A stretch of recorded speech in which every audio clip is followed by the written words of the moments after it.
Tessellation origami, which involves the repeated folding and pleating of a single sheet of paper to create a pattern of interlocking shapes, has been gaining popularity in architectural design in recent years.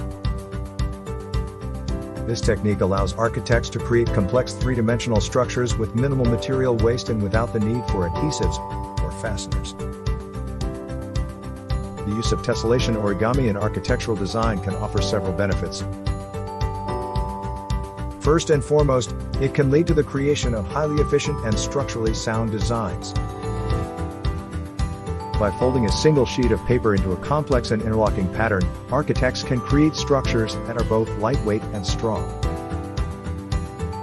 This makes tessellation origami ideal for applications where weight and material usage are a concern, such as in the design of space structures or temporary installations.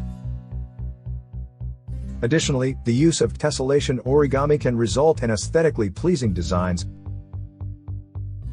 The interlocking patterns created by tessellation origami can be used to create intricate and visually striking facades, ceilings, and partitions.